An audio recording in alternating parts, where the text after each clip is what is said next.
ਸਤਨਾਮ ਸ਼੍ਰੀ ਵਾਹਿਗੁਰੂ ਸਾਹਿਬ ਜੀ।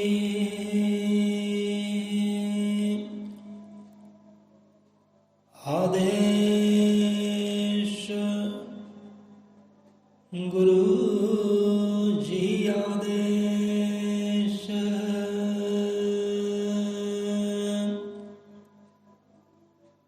ਸਤਿਗੁਰੂ ਸਤਿਗੁਰੂ ਸਤਿਗੁਰੂ। ਗੁਰਦੇਵ ਗੁਰੂ ਪਿਤਾ ਗੁਰੂ ਮਹਾਦੇਵ। ਸਤਿਨਾਮ ਸਤ ਕਰਤਾਰ ਤੂੰ ਹੀ ਨਿਰੰਕਾਰ, ਤੂੰ ਹੀ ਨਿਰੰਕਾਰ।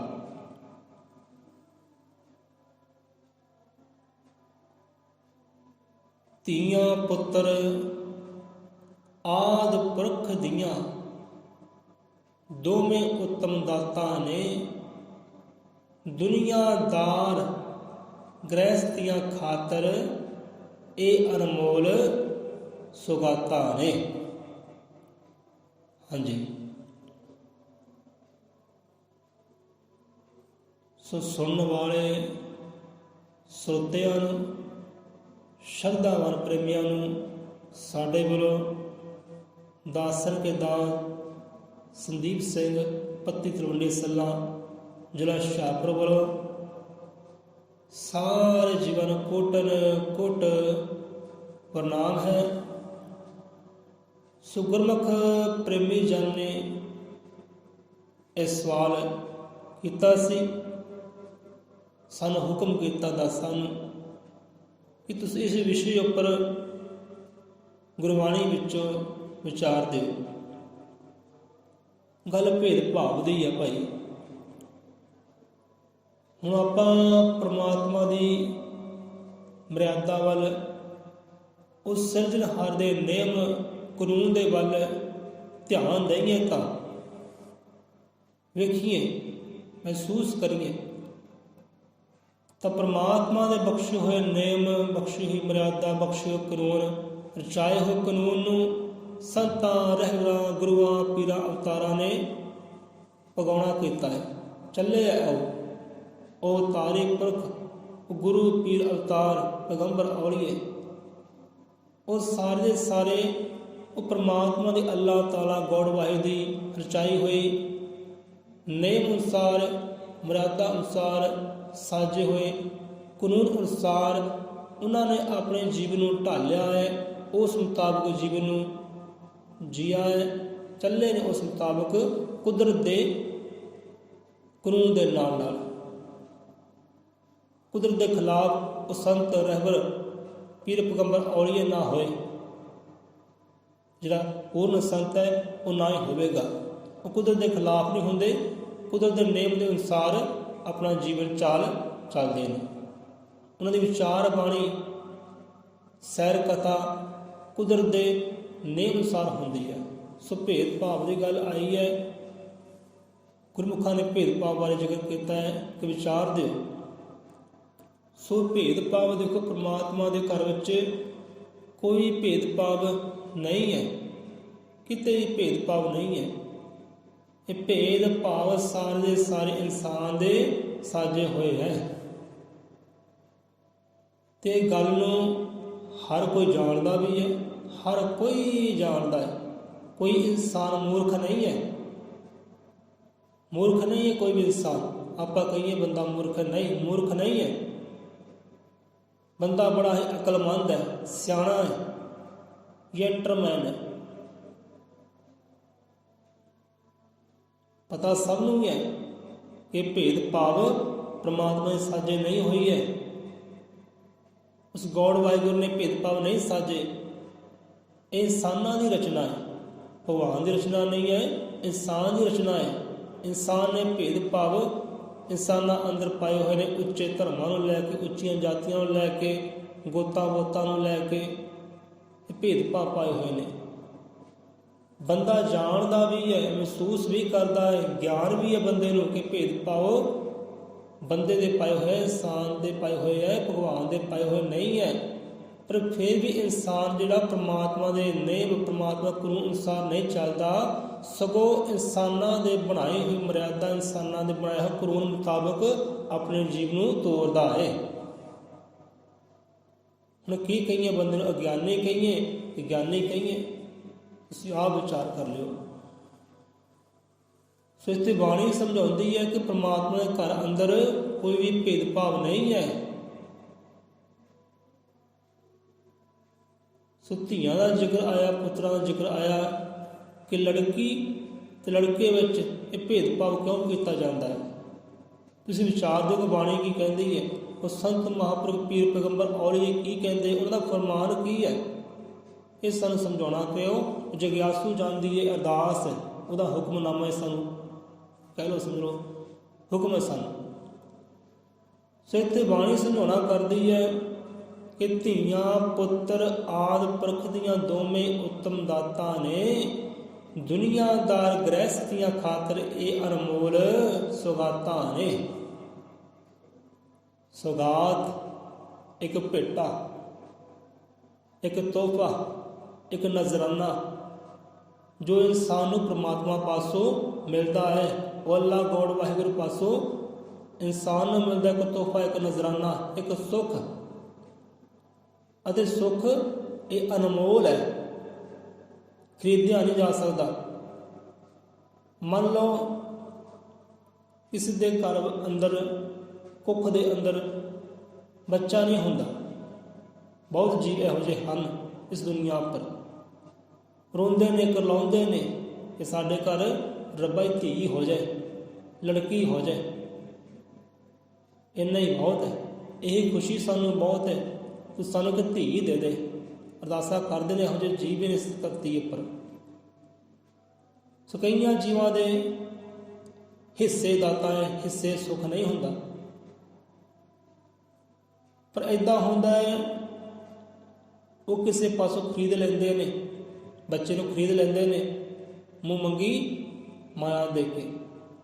ਪਰ ਉਹ ਰਾਸ ਨਹੀਂ ਰਹਿੰਦੀ, ਜਿਹੜੀ ਰਾਸ ਕੁੱਖ ਦੇ ਜਾਇਦੇ ਹੁੰਦੀ ਹੈ, ਆਪਣੇ ਪੇਟ ਚੋਂ ਪਲੇ ਦੀ ਰਸ ਹੁੰਦੀ ਹੈ, ਉਹ ਰਾਸ ਨਹੀਂ ਰਹਿੰਦੀ। ਉਹ ਗੱਲਾਂ ਬਾਤਾਂ, ਉਹ ਵਿਤਕਰੇ ਬਣੇ ਹੀ ਰਹਿੰਦੇ ਨੇ ਸਾਰੀ ਜ਼ਿੰਦਗੀ ਤੱਕ। ਇਹ ਮੇਰੇ ਕੁੱਖ ਦਾ ਨਹੀਂ ਹੈ, ਮੇਰੇ ਪੇਟ ਦਾ ਜਾਇਆ ਨਹੀਂ ਹੈ, ਇਹ ਪਰਾਇਆ ਹੈ। ਇਹ ਵਿਚਾਰ ਹਮੇਸ਼ਾ ਬਣੇ ਰਹਿੰਦੇ ਨੇ, ਉਹ ਰਾਸ ਨਹੀਂ ਰਹਿੰਦੀ। ਸੋ ਇਹ ਅਨਮੋਲ ਸੁਗਾਤਾਂ ਨੇ ਪਰਮਾਤਮਾ ਦੀ, ਜੋ ਖਰੀਦੀਆਂ ਨਹੀਂ ਜਾ ਸਕਦੀਆਂ। ਇਹ ਸੁੱਖ ਹੈ। ਅਤੇ ਇੱਥੇ ਬਾਣੀ ਇਹੀ ਸਮਝਾਉਂਦੀ ਹੈ ਕਿ ਭਾਈ ਇਹ ਦੋਵੇਂ ਦਾਤਾਂ ਉੱਤਮ ਹੈ, ਉੱਤਮ ਹੈ, ਸ੍ਰੇਸ਼ਟ ਹੈ। ਚਾਹੇ ਧੀ ਹੈ ਤੇ ਚਾਹੇ ਪੁੱਤਰ ਹੈ, ਦੋਵੇਂ ਉੱਤਮ ਦਾਤਾ ਹੈ ਪਰਮਾਤਮਾ ਦੇ, ਉੱਤਮ ਸੁੱਖ ਹੈ, ਉੱਤਮ ਨਜ਼ਰਾਨੇ, ਸੁਗਾਤਾਂ ਹੈ ਪਰਮਾਤਮਾ ਦੇ, ਜੋ ਜੀਵ ਨੂੰ ਉਹ ਪਰਮਾਤਮਾ ਬਖਸ਼ਿਸ਼ ਕਰਦਾ ਹੈ, ਪਰਮਾਤਮਾ ਬਖਸ਼ਿਸ਼ ਕਰਦਾ ਹੈ। ਇਹਦੇ ਵਿੱਚ ਧੀ ਹੋਵੇ ਤਾਂ ਲੜਕੀ ਦਾ ਕੋਈ ਦੋਸ਼ ਨਹੀਂ ਹੈ, ਮਾਂ ਦਾ ਕੋਈ ਦੋਸ਼ ਨਹੀਂ ਹੈ। ਪੁੱਤਰ ਹੋਵੇ ਤਾਂ ਬੰਦੇ ਦੀ ਵਡਿਆਈ ਨਹੀਂ ਹੈ, ਬੰਦੇ ਦੀ ਸੋਭਾ ਨਹੀਂ ਹੈ। ਮਾਂ ਦੀ ਵੀ ਸੋਭਾ ਹੈ, ਮਾਂ ਦੀ ਵੀ ਵਡਿਆਈ ਹੈ ਜੇ ਪੁੱਤਰ ਹੋਵੇ ਤਾਂ। ਸੋ ਕਈਆਂ ਘਰਾਂ ਵਿੱਚ ਝਗੜੇ ਹੁੰਦੇ ਨੇ ਕਿ ਭਾਈ ਇਸ ਔਰਤ ਦੇ, ਇਸ ਲੜਕੀ ਦੇ, ਇਸ ਨੌਂ ਦੇ ਕੁੱਖ ਦੇ ਵਿੱਚ ਲੜਕੀਆਂ ਪੈਦਾ ਹੁੰਦੀਆਂ ਨੇ। ਦੋਸ਼ ਦਿੰਦੇ ਨੇ ਉਸ ਨਾਰੀ ਨੂੰ, ਉਸ ਮਾਂ ਨੂੰ, ਪਰ ਦੋਸ਼ ਉਹ ਮਾਂ ਦਾ ਨਹੀਂ ਹੈ, ਇਹ ਰੱਬ ਦੀ ਕਰਨੀ ਹੈ। ਇਹ ਸੁੱਖ, ਇਹ ਦੁੱਖ ਸਾਰੇ ਉਹਦੇ ਸਾਜੇ ਹੋਏ ਨੇ। ਜਿਵੇਂ ਧੁੱਪ ਹੈ, ਛਾਂ ਹੈ, ਦੁੱਖ ਹੈ, ਸੁੱਖ ਹੈ, ਜਨਮ ਹੈ, ਮਰਨ ਹੈ, ਗਰਮੀ ਹੈ, ਸਰਦੀ ਹੈ, ਪਤਝੜ ਹੈ, ਬਹਾਰਾਂ ਹੈ। ਇਹ ਸਾਰੇ ਦਾਤਾਂ ਨੇ ਪਰਮਾਤਮਾ ਦੀਆਂ। ਜੇਕਰ ਆਪਾਂ ਕਹੀਏ ਕਿ ਸਾਰੀ ਉਮਰ ਰਹਿੰਦੀ ਦੁਨੀਆ ਤੱਕ ਛਾਂ ਰਵੇ, ਧੁੱਪ ਨਾ ਹੋਵੇ, ਇਹਦਾ ਜੀਵਨ ਚੱਲੇਗਾ? ਤਾਂ ਨਹੀਂ। ਰਹਿੰਦੀ ਦੁਨੀਆ ਤੱਕ ਧੁੱਪ ਹੀ ਹੋਵੇ ਤੇ ਛਾਂ ਨਾ ਹੋਵੇ, ਇਹਦਾ ਜੀਵਨ ਚੱਲੇਗਾ? ਰਹਿੰਦੀ ਦੁਨੀਆ ਤੱਕ ਸੁੱਖ ਹੋਵੇ, ਆਨੰਦ ਹੋਵੇ, ਇਹਦਾ ਜੀਵਨ ਚੱਲੇਗਾ? ਦੁੱਖ ਦੀ ਕੋਈ ਨਾ ਹੋਵੇ? ਨਹੀਂ। ਸੁੱਖ ਵੀ ਜ਼ਰੂਰੀ ਹੈ ਜੀਵਨ ਅੰਦਰ, ਦੁੱਖ ਵੀ ਜ਼ਰੂਰੀ ਹੈ, ਧੁੱਪ ਵੀ ਜ਼ਰੂਰੀ ਹੈ, ਛਾਂ ਵੀ ਜ਼ਰੂਰੀ ਹੈ। ਇਸ ਤਰੀਕੇ ਦੇ ਨਾਲ ਜੇ ਆਪਾਂ ਕਹੀਏ ਹਾਂ ਵੀ ਧੀਆਂ ਹੀ ਹੋਣੇ ਚਾਹੀਦੀਆਂ ਨੇ ਸੰਸਾਰ ਦੇ ਉੱਤੇ, ਪੁੱਤਰ ਨਹੀਂ ਹੋਣਾ ਚਾਹੀਦਾ, ਜਾਂ ਪੁੱਤਰ ਹੀ ਹੋਣੇ ਚਾਹੀਦੇ ਨੇ, ਧੀਆਂ ਨਹੀਂ ਹੋਣੇ ਚਾਹੀਦੀਆਂ, ਇੱਦਾਂ ਸੰਸਾਰ ਚੱਲੇਗਾ? ਤਾਂ ਨਹੀਂ ਚੱਲੇਗਾ, ਬਿਲਕੁਲ ਨਹੀਂ ਚੱਲੇਗਾ। ਜੇ ਸੁੱਖ ਹੈ, ਦੁੱਖ ਹੈ, ਜਨਮ ਹੈ, ਮਰਨਾ ਹੈ ਨਾ, ਧੀਆਂ ਪੁੱਤਰਾਂ ਦਾ ਵੀ ਇਹ ਸੰਗਮ ਹੈ, ਇਹ ਦਾਤਾ ਹੈ, ਇਹ ਜੋੜਾ ਬਣਾਇਆ ਪਰਮਾਤਮਾ ਨੇ ਧੀਆਂ ਪੁੱਤਰਾਂ ਦਾ ਸੰਸਾਰ ਦੀ ਰਚਨਾ ਵਾਸਤੇ। ਸੋ ਗੁਰਬਾਣੀ ਵਿੱਚ ਕਿਤੇ ਵੀ ਭੇਦਭਾਵ ਨਹੀਂ ਹੈ ਭਾਈ, ਕਿਤੇ ਵੀ ਭੇਦਭਾਵ ਨਹੀਂ ਹੈ ਧੀ ਨੂੰ ਲੈ ਕੇ ਜਾਂ ਪੁੱਤ ਨੂੰ ਲੈ ਕੇ। ਇੱਥੇ ਮਹਾਰਾਜ ਇਹੀ ਦੱਸਦੇ ਨੇ ਭਾਈ ਇਹ ਦੋਵੇਂ ਉੱਤਮ ਦਾਤਾ ਨੇ, ਉੱਤਮ ਦਾਤਾ ਨੇ ਇਹ। ਸੋ ਕਥਾ ਕਹਾਣੀ ਕਰ ਲੈਂਦੇ ਆਪ ਦੇ ਨਾਲ। ਸੋ ਇੱਦਾਂ ਹੀ ਇੱਕ ਬਾਪ ਆਪਣੇ ਪੁੱਤਰ ਨਾਲ ਖੇਡਦਾ ਹੈ ਕ੍ਰਿਕਟ ਖੇਡਦਾ ਹੈ ਬਾਪ ਆਪਣੇ ਪੁੱਤਰ ਦੇ ਨਾਲ, ਅਤੇ ਪੁੱਤਰ ਦੀ ਭਾਵਨਾ ਹੈ ਕਿ ਹਰ ਵਾਰੀ ਜਿੱਤੇ ਤੇ ਬਾਪੂ ਹਾਰੇ, ਪਿਤਾ ਹਾਰੇ ਤੇ ਪੁੱਤਰ ਜਿੱਤੇ। ਹੁਣ ਪਿਤਾ ਵੇਖੋ ਜਾਣ ਬੁੱਝ ਕੇ ਹਾਰ ਰਿਹਾ ਹੈ ਪੁੱਤਰ ਨੂੰ ਖੁਸ਼ ਵੇਖਣ ਵਾਸਤੇ, ਮੇਰਾ ਪੁੱਤਰ ਖੁਸ਼ ਰਵੇ, ਮੈਨੂੰ ਹਾਰ ਮਨਜ਼ੂਰ ਹੈ। ਉਹ ਖੁਦ ਹਾਰ ਰਿਹਾ ਹੈ, ਪੁੱਤਰ ਨੂੰ ਜੇਤੂ ਵੇਖਦਾ ਹੋਇਆ, ਪੁੱਤਰ ਨੂੰ ਜਿੱਤਦਾ ਵੇਖਦਾ ਹੈ, ਖੁਸ਼ੀ ਪਾਉਂਦਾ ਹੈ, ਤੇ ਪੁੱਤਰ ਵੀ ਖੁਸ਼ ਹੈ।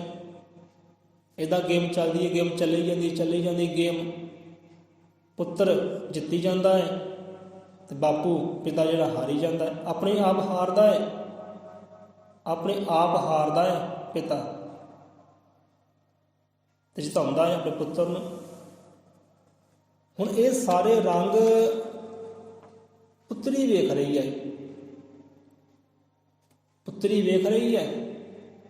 ਪੁੱਤਰ ਵੀ ਹੈ ਤੇ ਪੁੱਤਰੀ ਵੀ ਹੈ ਉਸ ਬਾਪ ਦੀ।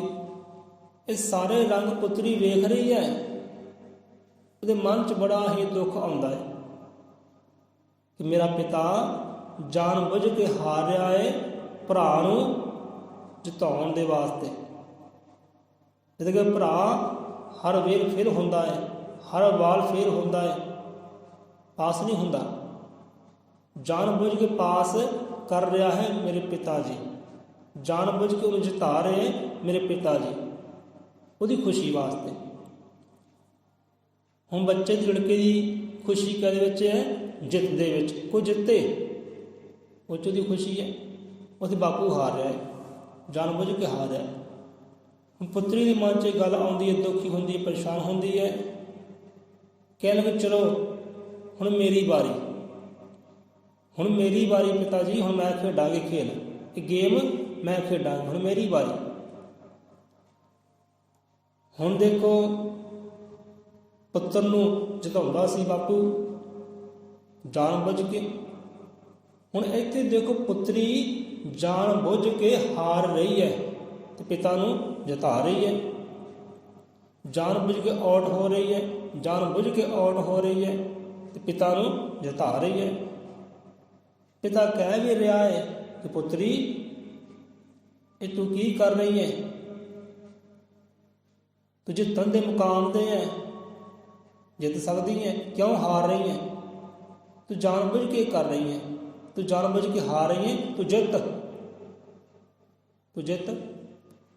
ਪਰ ਪੁੱਤਰੀ ਕੀ ਕਹਿੰਦੀ ਹੈ? ਨਹੀਂ ਪਿਤਾ ਜੀ, ਮੇਰੀ ਜਿੱਤ ਵਿੱਚ ਖੁਸ਼ੀ ਨਹੀਂ ਹੈ, ਤੁਸੀਂ ਜਿੱਤੋ, ਇਹ 'ਚ ਮੇਰੀ ਖੁਸ਼ੀ ਹੈ, ਇਹ 'ਚ ਮੇਰਾ ਆਨੰਦ ਹੈ, ਮੇਰੀ ਹਾਰ ਵਿੱਚ ਮੇਰੀ ਖੁਸ਼ੀ ਹੈ, ਤੁਹਾਡੀ ਜਿੱਤ ਵਿੱਚ ਮੇਰੀ ਖੁਸ਼ੀ ਹੈ। ਤੁਸੀਂ ਜਿੱਤੋ, ਮੈਂ ਖੁਸ਼ ਹਾਂ, ਮੈਂ ਆਨੰਦ ਹਾਂ, ਤੁਸੀਂ ਜਿੱਤੋ, ਮੈਂ ਹਾਰਨਾ ਚਾਹੁੰਦੀ ਹਾਂ, ਜੀਵਨ ਅੰਦਰ ਹਾਰਨਾ ਚਾਹੁੰਦੀ ਹਾਂ, ਤੁਹਾਨੂੰ ਜੇਤੂ ਵੇਖਦਾ ਹੋਇਆ, ਤੁਸੀਂ ਜਿੱਤੋ। ਇਸ ਕਰਕੇ ਮੈਂ ਤੁਹਾਨੂੰ ਬਾਰ-ਬਾਰ ਜਿਤਾ ਰਹੀ ਹਾਂ, ਤੁਸੀਂ ਜਿੱਤੋ, ਇਹ ਮੇਰੇ ਮਨ ਨੂੰ ਖੁਸ਼ੀ ਹੁੰਦੀ ਹੈ, ਤੁਸੀਂ ਜਿੱਤ ਰਹੇ ਹੋ, ਮੈਂ ਹਾਰ ਰਹੀ ਹਾਂ। ਹੁਣ ਪੁੱਤਰ ਵੱਲ ਧਿਆਨ ਕੀਤਾ ਬਾਪੂ ਨੇ, ਤੇ ਅੱਖਾਂ ਭਰ ਆਈਆਂ ਬਾਪੂ ਦੀਆਂ ਕਿ ਹਾਂ ਵੀ ਮੇਰੀ ਪੁੱਤਰੀ ਨੇਕ ਵਿਚਾਰ ਵਾਲੀ ਹੈ, नेक विचार वाली उत्तम है, श्रेष्ठ है। जफ्फी अंदर लिया कलावे अंदर लिया चुम्या है पुत्री नूं। हुण देखो पुत्रियां देखो अपने आप नूं हार के भी अपने पिता परमेश्वर नूं माता नूं जिताउंदियां ने। कोई जितदे रहन, वसदे रहन, खुश रहन, आनंद रहन।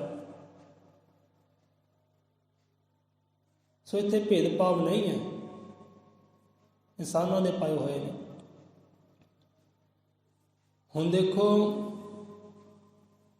सतगुरु नानक देव जी महाराज वो भी बाणी समझाते ने। कई जीवां ने उन्होंने कहना किया, कई जीवां ने उन्होंने कहना किया जो नारी नूं औरत नूं धरकारिया करते सी, माड़ा कहा करते सी, वो जीव सतगुरु नानक नूं फरमाउंदे ने, कहते ने कि नारी का संग ना करी भगता, नारी का संग ना करी, किते पटिया जाएगा, नारी का संग ना करी। पर सतगुरु नानक देव जी की फरमाउंदे ने कि सौ को मंदा आखिए जिन जन्मे राजन। वो लोग एक नारी नूं, औरत नूं, एक मां नूं, पुत्री नूं जो चंगा नहीं समझते, धरकारदे ने। सिर्फ रखा होया है बच्चे पैदा करने वास्ते, घर की देख रेख संभाल करने वास्ते, रोटी पकाने वास्ते। वो लोग कहते हैं सतगुरु नानक नूं कि नारी का संग ना करी।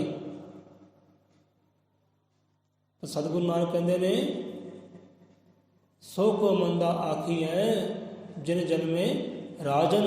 यह भाई क्यों मंदा आखदे हो उस नारी नूं, उस औरत नूं, उस मां नूं, उस पुत्री नूं जिन्हें राजा महाराजा योद्धा सूरमियां नूं जन्म दिते है, गुरुआ पीरा अवतारां नूं जन्म दिते है। वो मंदी किद्दां हो सकती है? वो उत्तम है, सुचम है, श्रेष्ठ है। सतगुरां ने श्रेष्ठ दस्या है, उत्तम दस्या है, सुचम दस्या है, धरकारिया नहीं है। सो क्यों मंदा आखिए, क्यों मंदा आखदे? असी नहीं मंदा आखदे, साड़ियाँ नज़रों में उत्तम है, श्रेष्ठ है, सुचम है। क्योंकि राजिया महाराजिया योधिया वीरा सूरमिया गुरुआ पीरा नूं उन्होंने जन्म दिता है, पालिया है अपने पेट के अंदर। इस करके उत्तम है, उत्तम है। देखो परमात्मा के करने वाला आप ध्यान देंगे तो परमात्मा ने पहली शक्ति नारी शक्ति सजना की है, पहली शक्ति औरत को सजना किया है। इस करके वो उत्तम है, श्रेष्ठ है। हम शब्दों में आप लै लीए, कहते ने पुरुष स्त्री, पुरुष छोटा स्त्री शब्द बड़ा है। नर नारी, नर छोटा है, नारी शब्द बड़ा है। हुण मैन है तो वो मैन शब्द बड़ा है। हम बड़ा इत्थे कौन है? कई शब्दों छोटा हो सकता है, मैन तो वो मैन। फर्क की है? इतने संतां ने गुरुआ ने उत्तम दस्या है, शेर दस्या है। इतने आप बचना लै लेंदे बाणी दे कि मावां दे एक सिर सदका ही कलर दिल गुलजार बने। मावां दी कुख अंदर पल के ऋषि गुरु अवतार बने। पता नहीं धीआं विचों किसने मरियम बनना है, किस देवी ने जुग पलटाओ मर्द अगमड़ा जनना है। बंदा कवे भावें मेरे मिलन तो बिना ये बच्चे पैदा नहीं कर सकती, ये भी गल झूठ साबित हो सकती है। बंदे का हंकार टुट सकता है जेकर वो मां मरियम वाल ध्यान देवे। तो कहते ना किस देवी ने जुग पलटाओ मर्द अगमड़ा जनना है। पता नहीं धीआं विचों किसने मरियम बनना है। मां मरियम ने कोई संग नहीं सी कीता पुरुष का, किसी बंदे का, किसी इंसान का। वो तो परमात्मा की बख्शे दास सी।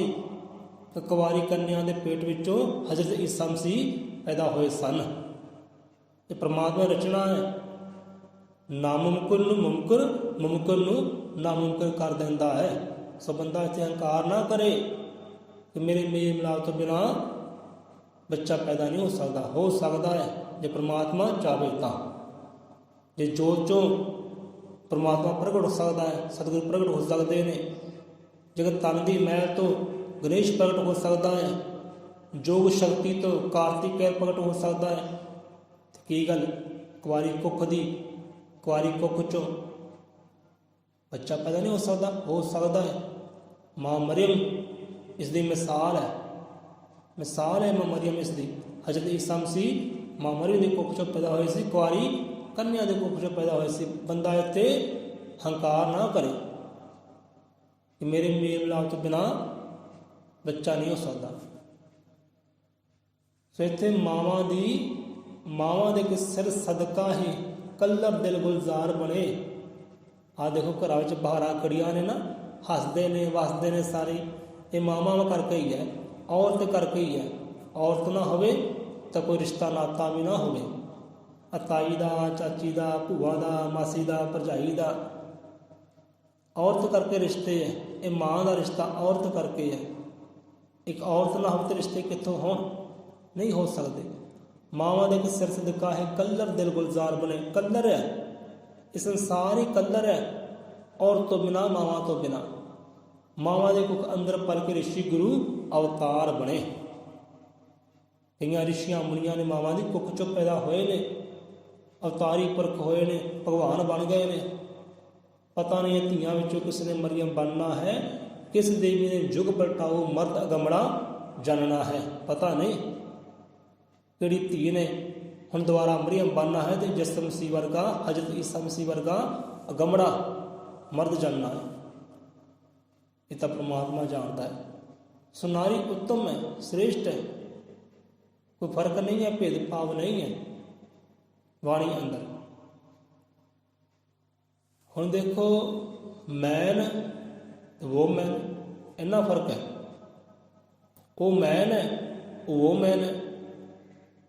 ਮੈਨ ਇੱਕ ਹੈ, ਸਿੰਗਲ ਹੈ, ਤੇ ਵੋਮੈਨ ਡਬਲ ਹੈ, ਦੋ ਹੈ। ਹੁਣ ਇਹ ਕਿੱਦਾਂ? ਇੰਨਾ ਕੁ ਫਰਕ ਹੈ, ਇੰਨਾ ਕੁ ਫਰਕ ਸਮਝ ਲਈਏ।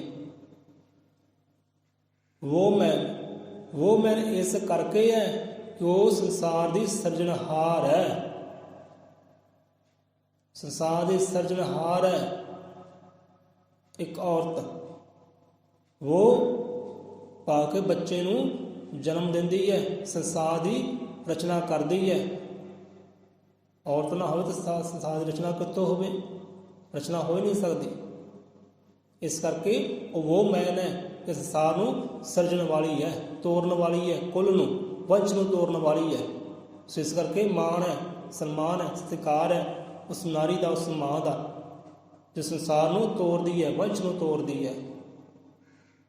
ਇਸ ਕਰਕੇ ਉਹ ਵੱਡੀ ਹੈ, ਉੱਤਮ ਹੈ, ਸ੍ਰੇਸ਼ਟ ਹੈ। ਬਾਣੀ ਤਾਂ ਸਮਝਾਉਣਾ ਕਰਦੀ ਹੈ, ਧੀਆਂ ਪੁੱਤਰ ਗ੍ਰਹਿਸਥ ਬਾਗਲੇ ਦੋਵੇਂ ਹੀ ਫੁਲਕਲੀਆਂ ਨੇ, ਜੋ ਜੀਵ ਵਿੱਚ ਖੁਸ਼ੀਆਂ ਵੰਡਣ ਇਹ ਪਾਰਸ ਦੀਆਂ ਡਲੀਆਂ ਨੇ। ਇੱਥੇ ਸੰਤਾਂ ਨੇ ਧੀਆਂ ਨੂੰ ਵੀ ਪਾਰਸ ਦੀ ਡਲੀ ਕਿਹਾ ਹੈ ਤੇ ਪੁੱਤਰ ਨੂੰ ਪਾਰਸ ਦੀ ਡਲੀ ਕਿਹਾ ਹੈ। ਗ੍ਰਹਿਸਥ ਬਾਗ ਦੇ ਇਹ ਫੁਲਕਲੀਆਂ ਨੇ, ਇਹ ਬਾਗ ਬਗੀਚੇ ਹੈ, ਇਹ ਰੌਣਕਾਂ ਹੈ, ਇਹ ਸੁੱਖ ਹੈ, ਇਹ ਆਨੰਦ ਹੈ। ਦੋਨੇ ਆਨੰਦ ਹੈ, ਫਰਕ ਨਹੀਂ ਹੈ, ਕੋਈ ਵੀ ਫਰਕ ਨਹੀਂ ਹੈ। ਹੁਣ ਦੇਖੋ ਆਦਿ ਕਵੀ ਪਰਮਾਤਮਾ ਵਾਲਮੀਕੀ ਮਹਾਰਾਜ ਜੀ, ਆਦਿ ਕਵੀ ਸੰਸਾਰ ਦੇ, ਬਾਣੀ ਦੇ ਕਰਤਾ ਧਰਤਾ, ਸਿੱਖੀ ਦੇ ਕਰਤਾ ਧਰਤਾ, ਗਿਆਨ ਵਿਗਿਆਨ ਦੇ ਕਰਤਾ ਧਰਤਾ, ਸ਼ਬਦ ਦੇ ਕਰਤਾ ਧਰਤਾ। ਕੀ ਫਰਮਾ ਗਏ ਨੇ ਆਪਣੀ ਬਾਣੀ ਅੰਦਰ? ਸਭ ਤੋਂ ਪਹਿਲਾਂ ਕੀ ਫਰਮਾ ਗਏ ਨੇ? ਉਹਦੇ ਧਿਆਨ ਦੇ ਦਈਏ ਤਾਂ ਭੇਦਭਾਵ ਹੈ ਹੀ ਨਹੀਂ ਦੁਨੀਆ ਅੰਦਰ, ਭੇਦਭਾਵ ਹੈ ਨਹੀਂ ਉਹਦੇ ਘਰ ਦੇ ਅੰਦਰ। ਜੇ ਉਹਨਾਂ ਦੀ ਬਚਨਾਂ ਵੱਲ ਆਪਾਂ ਧਿਆਨ ਦਈਏ कि जननी और जन्मभूमि स्वर्ग से श्रेष्ठ है, उत्तम है। जननी तो भाव एक औरत, एक माँ जो संसार में तोड़ती है, जो जन्म देती है ਧੀਆਂ ਪੁੱਤਰਾਂ ਨੂੰ, ਪੀਰ ਪੈਗੰਬਰ ਔਲੀਆਂ ਨੂੰ, ਉਹ ਜਨਨੀ, ਉਹ ਔਰਤ ਅਤੇ ਜਨਮ ਭੂਮੀ ਜਿੱਥੇ ਇਨਸਾਨ ਜਨਮ ਲੈਂਦਾ ਹੈ, ਉਹ ਧਰਤੀ ਦਾ ਕੋਨਾ, ਧਰਤੀ ਦਾ ਹਿੱਸਾ, ਉਹ ਕਹਿੰਦੇ ਸਵਰਗ ਤੋਂ ਵੀ ਉੱਤਮ ਹੈ, ਸਵਰਗ ਤੋਂ ਵੀ ਸ੍ਰੇਸ਼ਟ ਹੈ, ਉਹ ਜੰਨਤ ਤੋਂ ਵੀ ਉੱਤਮ ਹੈ, ਜੰਨਤ ਤੋਂ ਵੀ ਸ੍ਰੇਸ਼ਟ ਹੈ। ਉਹ ਇਸਲਾਮ ਵਿੱਚ ਵੀ ਮਾਂ ਨੂੰ ਜੰਨਤ ਕਿਹਾ ਹੈ, ਇਸਲਾਮ ਵਿੱਚ ਵੀ ਮਾਂ ਨੂੰ ਜੰਨਤ ਕਿਹਾ ਹੈ। ਜੰਨਤ ਉਹ ਕਿੱਦਾਂ ਮਾੜੀ ਹੋ ਸਕਦੀ ਹੈ, ਕਿੱਦਾਂ ਨੀਵੀਂ ਹੋ ਸਕਦੀ ਹੈ? ਇਹ ਭੇਦਭਾਵ ਕਿੱਥੇ ਹੈ? ਭੇਦਭਾਵ ਇਨਸਾਨ ਦੇ ਮਨਾਂ ਦੇ ਅੰਦਰ ਹੈ, ਉਹ ਪਰਮਾਤਮਾ ਘਰ ਦੇ ਅੰਦਰ ਜਾਂ ਗੁਰੂਆਂ ਰਹਿਬਰਾਂ ਦੀ ਬਾਣੀ ਅੰਦਰ ਇਹ ਭੇਦਭਾਵ ਨਹੀਂ ਹੈ ਪਿਆਰਿਆ, ਨਹੀਂ ਹੈ। सो जननी और जन्मभूमि स्वर्ग से श्रेष्ठ है, उत्तम है। जन्मभूमि और जननी भाव के एक औरत, एक माँ, एक नर और नारी उत्तम है, श्रेष्ठ है। हुण देखो बंदा भी श्रेष्ठ है, पुत्र भी श्रेष्ठ है, ते नारी औरत भी श्रेष्ठ है। ਇਹ ਦੋਵਾਂ ਦਾ ਸੰਗਮ ਹੁੰਦਾ ਹੈ, ਸੰਸਾਰ ਦੀ ਰਚਨਾ ਹੁੰਦੀ ਹੈ, ਸੰਸਾਰ ਦਾ ਵਾਸਾ ਹੁੰਦਾ ਹੈ।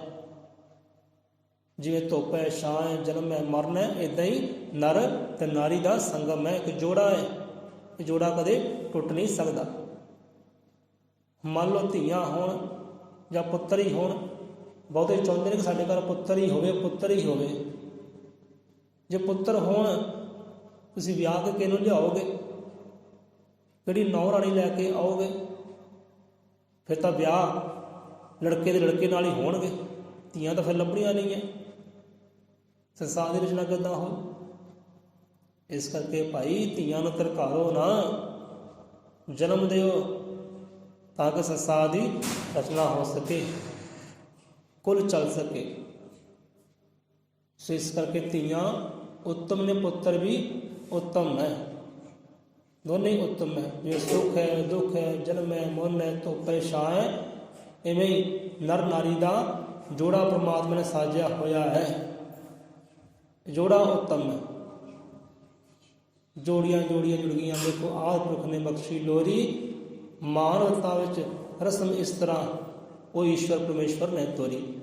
ਰਸਮਾਂ ਜਿਹੜੀਆਂ ਪਰਮੇਸ਼ਵਰ ਨੇ ਤੋਰੀਆਂ ਹੋਈਆਂ ਨੇ, ਜੋੜੇ ਉਹ ਪਰਮੇਸ਼ਵਰ ਨੇ ਬਣਾਏ ਹੋਏ ਨੇ, ਤੋੜ ਨਹੀਂ ਸਕਦਾ। ਵਿਤਕਰਾ ਕੋਈ ਨਹੀਂ ਉਹਦੇ ਘਰ ਦੇ ਅੰਦਰ, ਭੇਦ ਭਾਵ ਉਹਦੇ ਘਰ ਦੇ ਅੰਦਰ ਨਹੀਂ ਹੈ। ਦੋਨੇ ਉੱਤਮ ਡਲੀਆਂ ਨੇ ਪਾਸ ਦੀਆਂ, ਧੀਆਂ ਵੀ ਪਾਸ ਦੀ ਡਲੀਆਂ ਨੇ ਤੇ ਪੁੱਤਰ ਵੀ ਪਾਸ ਦੀਆਂ ਡਲੀਆਂ ਨੇ। ਸੋ ਵਿਤਕਰੇ ਨਾ ਕਰੀਏ, ਭੇਦ ਭਾਵ ਨਾ ਕਰੀਏ। ਗੁਰੂਆਂ ਦੀ ਬਾਣੀ ਅੰਦਰ ਭੇਦ ਭਾਵ ਨਹੀਂ ਹੈ, ਪਰਮਾਤਮਾ ਘਰ ਦੇ ਅੰਦਰ ਭੇਦ ਭਾਵ ਨਹੀਂ ਹੈ। ਸੋ ਕਹਿਣ ਨੂੰ ਤਾਂ ਹੋਰ ਵੀ ਵਿਚਾਰ ਬਹੁਤ ਨੇ। ਸੋ ਵੇਖੋ ਉਸ ਸਮਾਂ ਹੁੰਦਾ ਸੀ ਜਦੋਂ ਖਾਸ ਕਰਕੇ ਭਾਰਤ ਅੰਦਰ, ਖਾਸ ਕਰ ਭਾਰਤ ਅੰਦਰ ਹੀ ਇਹ ਚਾਲ ਹੈ। ਹੋਰਾਂ ਦੇਸ਼ਾਂ ਵਿੱਚ ਚਾਲ ਨਹੀਂ ਹੈ, ਹੋਰਾਂ ਦੇਸ਼ਾਂ ਵਿੱਚ ਕਾਨੂੰਨ ਨਹੀਂ ਹੈ। ਭਾਰਤ ਦੇਸ਼ ਵਿੱਚ ਹੀ ਮਰਦ ਨੂੰ ਪ੍ਰਧਾਨ ਕਿਹਾ ਗਿਆ ਹੈ, ਮਰਦ ਨੂੰ ਪ੍ਰਧਾਨ ਰੱਖਿਆ ਗਿਆ ਹੈ। ਪਰ ਡਾਕਟਰ ਭੀਮ ਰਾਓ ਅੰਬੇਦਕਰ ਸਾਹਿਬ ਜੀ, ਜਿਨ੍ਹਾਂ ਨੇ ਇੱਕ ਨਾਰੀ ਨੂੰ ਅੱਜ ਉੱਤਮ ਦਰਜਾ ਦਿੱਤਾ ਹੈ, ਲੇਡੀ ਇਜ਼ ਫਸਟ ਵਾਲਾ ਕਿਰਦਾਰ ਦਿੱਤਾ ਹੈ।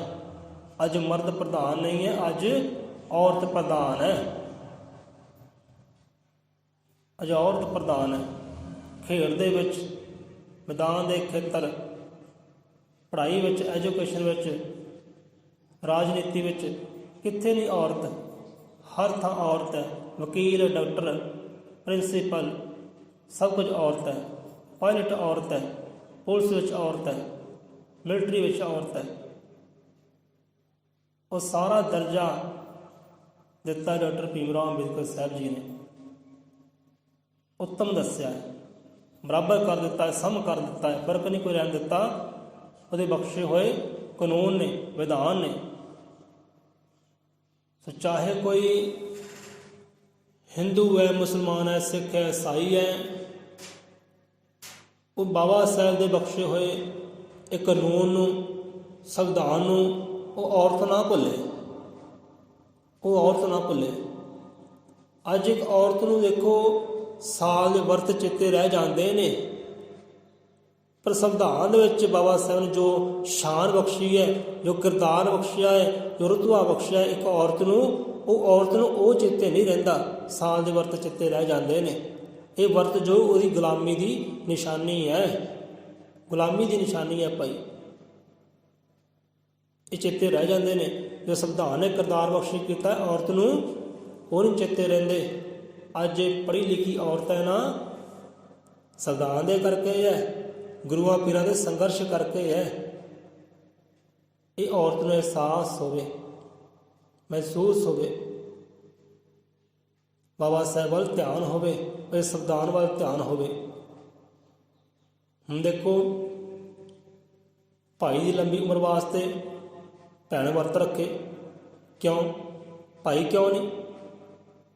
ਇੱਕ ਪਤੀ ਦੀ ਲੰਬੀ ਉਮਰ ਵਾਸਤੇ ਪਤਨੀ ਵਰਤ ਰੱਖੇ, ਪਤੀ ਕਿਉਂ ਨਹੀਂ?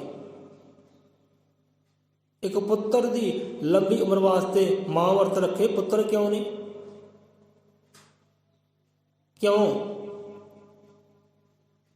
ਕਿਉਂ ਬਾਰੇ ਜਾਣੋ, ਇਸ ਸਵਾਲ ਬਾਰੇ ਜਾਣੋ, ਕਿਉਂ? ਮਰਦ ਕਿਉਂ ਨਹੀਂ, ਔਰਤ ਹੀ ਕਿਉਂ? ਇਹ ਗੁਲਾਮੀ ਦੀ ਨਿਸ਼ਾਨੀ ਹੈ। ਗੁਲਾਮਾਂ ਤੋਂ ਮੁਕਤ ਹੋਈਏ, ਸੰਵਿਧਾਨ ਵੱਲ ਝਾਤੀ ਮਾਰੀ ਕਿ ਸੰਵਿਧਾਨ ਨੇ ਔਰਤ ਨੂੰ ਦਰਜਾ ਕੀ ਦਿੱਤਾ ਹੈ, ਉੱਤਮ ਦੱਸਿਆ ਹੈ, ਸ਼੍ਰੇਸ਼ਟ, ਲੇਡੀਜ਼ ਫਸਟ। ਸੋ ਗੁਰੂਆਂ ਪੀਰਾਂ ਨੇ ਵੀ ਉੱਤਮ ਦੱਸਿਆ ਹੈ ਇੱਕ ਨਾਰੀ ਨੂੰ, ਜਨਨੀ ਔਰ ਜਨਮ ਭੂਮੀ स्वर्ग से श्रेष्ठ है, सब सुखों तो उत्तम है, श्रेष्ठ है जननी और जन्मभूमि। ये परमात्मा वाल्मीकि आदि कवि अपनी वाणी समझा रहे ने। ਉਹੀ ਚਲਾਈ ਹੋਈ ਸਿੱਖੀ, ਉਹੀ ਚਲਾਇਆ ਹੋਇਆ ਗਿਆਨ ਸੰਤਾਂ ਕੋਲ ਆਇਆ, ਰਹਿਬਰਾਂ ਕੋਲ ਆਇਆ, ਉਹੀ ਸ਼ਬਦ ਸੰਤਾਂ ਰਹਿਬਰਾਂ ਨੇ ਉਚਾਰੇ ਨੇ ਹੁਣ ਤੱਕ। ਸਮਾਨ ਹੈ, ਸਨਮਾਨ ਹੈ ਉਸ ਨਾਰੀ ਦਾ, ਉਸ ਔਰਤ ਦਾ। ਸਾਨੂੰ ਵੀ ਜਨਮ ਦਿੱਤਾ ਹੈ, ਇੱਕ ਔਰਤ ਨੇ ਜਨਮ ਦਿੱਤਾ ਹੈ। ਸਮਾਨ ਹੈ, ਸਤਿਕਾਰ ਹੈ ਉਹ ਮਾਂ ਦਾ, ਉਹ ਭੈਣ ਦਾ, ਉਹ ਪਤਨੀ ਦਾ। ਸੋ ਭੇਦਭਾਵ ਨਾ ਕਰੀਏ। ਜਿੱਥੇ ਪੁੱਤਰ ਨੂੰ ਪਾਲਦੇ ਆ ਨਾ, ਪੁੱਤਰੀ ਨੂੰ ਵੀ ਪਾਲੀਏ, ਪੜ੍ਹਾਈਏ ਲਿਖਾਈਏ, ਤਾਂ ਜੋ ਸੰਸਾਰ ਦੀ ਰਚਨਾ ਹੋ ਸਕੇ, ਕੁੱਲ ਦਾ ਵਾਧਾ ਹੋ ਸਕੇ, ਨਾਮ ਰਹਿ ਜੇ ਦੁਨੀਆ ਉੱਤੇ ਮਾਤਾ ਪਿਤਾ ਦਾ ਨਾਮ ਰਹਿ ਜੇ। ਸੋ ਭੇਦਭਾਵ ਨਾ ਕਰੀਏ, ਬਾਣੀ ਰਾਹੀਂ ਚੱਲੀਏ, ਗੁਰਾਂ ਨੇ ਦੱਸੇ ਹੋਏ ਮਾਰਗ ਰਾਹੀਂ ਚੱਲੀਏ। ਇੱਥੇ ਜੀਵਨ ਉੱਤਮ ਹੈ, ਇਹ ਜੀਵਨ ਸਫਲ ਹੈ। ਜੋ ਜੋੜੇ ਬਣਾਏ ਨੇ ਪਰਮਾਤਮਾ ਨੇ, ਉਹਨਾਂ ਜੋੜਿਆਂ ਨੂੰ ਤੋੜਨ ਦੀ ਕੋਸ਼ਿਸ਼ ਨਾ ਕਰੀਏ, ਜਿਉਂਦੇ ਜੀ ਮਾਰਨ ਦੀ ਕੋਸ਼ਿਸ਼ ਨਾ ਕਰੀਏ। ਕਿਉਂਕਿ ਜਦੋਂ ਕੁਦਰਤ ਦਾ ਕਹਿਰ ਵਰਤਦਾ ਹੈ ਨਾ, ਉਹ ਫਿਰ ਚੁੱਪ ਚਪੀਤੇ ਵਰਤਦਾ ਹੈ। ਕਹਿੰਦੇ ਉਹਦੀ ਲਾਠੀ 'ਚ ਆਵਾਜ਼ ਨਹੀਂ ਹੁੰਦੀ। ਸੋ ਧੀਆਂ ਨੂੰ ਕੁੱਖ 'ਚ ਮਾਰਨਾ ਨਾ ਕਰੀਏ, ਪਾਲੀਏ, ਪੜ੍ਹਾਈਏ ਲਿਖਾਈਏ, ਸੰਸਾਰ ਦੇ ਭਲੇ ਵੱਲ ਨੂੰ ਤੋਰੀਏ, ਭਲੇ ਵੱਲ ਨੂੰ ਤੋਰੀਏ।